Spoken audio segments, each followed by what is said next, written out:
Breaking news చూస్తున్నాం. భార్యపై అనుమానంతో గొంతు కోసి హత్యాయత్నానికి పాల్పడిన ఘటన హన్మకొండ జిల్లా ఆత్మకూరులో చోటు చేసుకుంది. ఆత్మకూరు గ్రామానికి చెందిన మందర్ రవి, అనూష దంపతులకు 2014లో వివాహం జరిగింది. అనూష ఓ సాంఘిక సంక్షేమ గురుకులంలో అటెండర్ గా పనిచేస్తుంది. కొన్ని రోజులుగా భార్యాభర్తల మధ్య మనస్పర్ధలు రావడంతో ఇద్దరూ తరచూ గొడవ పడుతుండేవారు. ఇటీవల పెద్ద మనుషుల సమక్షంలో పంచాయతీ పెట్టుకుని ఇద్దరూ బాగానే ఉంటామని తీర్మానం చేసుకున్నారు.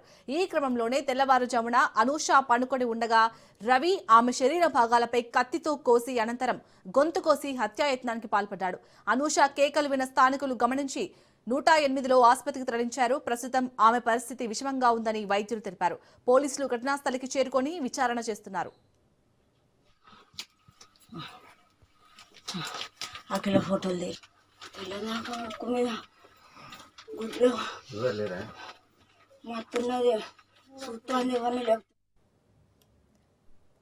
రైట్, ఇక ఈ ఘటనకు సంబంధించి పూర్తి డీటెయిల్స్ మా ప్రతినిధి చంద్రశేఖర్ అందిస్తారు. చంద్రశేఖర్, ఒక అనుమానం అనే పెనుభూతం భర్త భార్యను చంపే విధంగా చేసింది. సో ప్రజెంట్ గాయపడిన భార్య ఏ విధంగా ఉంది హాస్పిటల్లో, డాక్టర్లు ఏమంటున్నారు? అనుమానం పెనుభూతంగా మారింది. హన్మకొండ జిల్లాలోని ఆత్మకూరులో ఒక అమానుష ఘటన అయితే చోటు చేసుకుంది. ఇటు భర్త అనుమానంతో భార్యను చేర్చాలని కత్తితో తన గొంతు కోసి చంపాలని ప్రయత్నించాడు.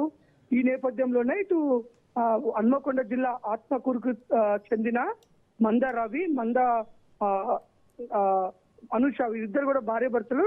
2014లో వీరికి వివాహం జరిగింది. వీరికి అమ్మాయిలు కూడా జన్మించారు. ఈ నేపథ్యంలో నిత్యం కూడా భర్త మంద రవి తనని వేధిస్తున్నాడు, అనుమానిస్తున్నాడని తను వాపోయింది. ఎందుకంటే మంద రవి అనే వ్యక్తి మేస్త్రి పని చేస్తాడు. ఈ మంద అనూష పక్కలలో సోషల్ వెల్ఫేర్ పాఠశాలలో తను అటెండర్ గా పనిచేస్తుంది. తనకి 30,000 రూపాయల పైగా జీతం వస్తుంది. నిత్యం పైసలు కూడా తన భర్తకే ఇస్తున్నాను, అయినప్పటికీ నన్ను వాళ్ళు అనుమానాలతో వేధిస్తున్నారని చెప్పేసి ఆ పెళ్ళైన కొద్ది రోజుల తర్వాత నుంచి కూడా ఈ విధంగానే అనుమానిస్తూ తనని వేధింపులకు గురి చేస్తున్నాడు అని చెప్పేసి 2 నెలల క్రితం ఇది మహిళా పోలీస్ స్టేషన్ లో కూడా తను కంప్లైంట్ చేయడం జరిగింది. ఆ పోలీసులు భార్య భర్త ఇద్దరిని పిలిచి కౌన్సిలింగ్ కూడా ఇచ్చినప్పటికీ ఇచ్చి తను మళ్ళీ కలిసి ఉండాలని పంపించడం జరిగింది.